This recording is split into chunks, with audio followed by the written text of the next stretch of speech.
Now, stakeholders in the biotechnology space have reiterated calls to invest in plant biotechnology and leverage cutting-edge tools to ensure food security amidst global challenges. Speaking at the West Africa Center for Crop Improvement Alumni Homecoming and 16th Anniversary Celebration, founding director of the center, Professor Eric Dankwa, emphasized the power of technology in offering sustainable solutions for Ghana's agriculture.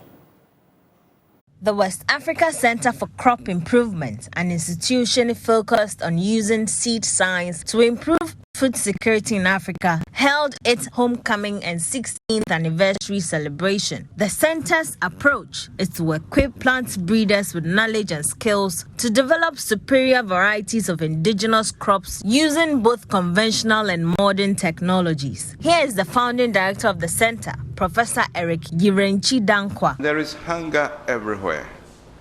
There is crisis around the world.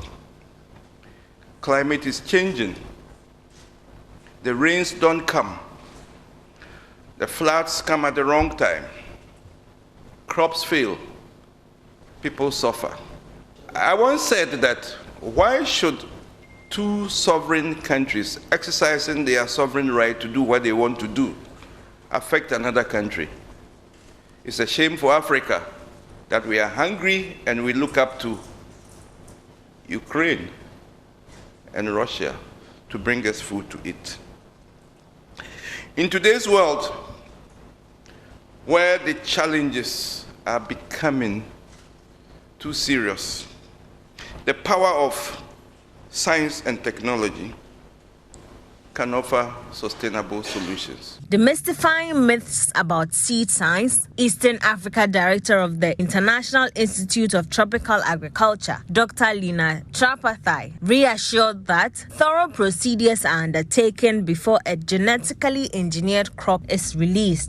Regarding the overexpression, when you do the overexpression, you have to do a lot of testing before you have the product to release, so that you are very sure that it doesn't have any yield drag. Because here our aim is actually disease resistance. We are not increasing the yield, but we also don't want any yield drag as well. And with our experience, most of the time only because we are only overexpressing one gene or maybe few genes, we don't see the yield drag in that case. Meanwhile, Deputy Agric Minister Yao Frempong Addo urged other African countries to learn from Ghana as the country is leading in the use of agric technology. We have introduced farmers to improve seeds, expanded access to fertilizer, taught farmers scientific approaches to production, and enhanced the use of digital innovations in the delivery of agricultural extension services. So, when it comes to transforming the agriculture sector through technology, Ghana is leading the way.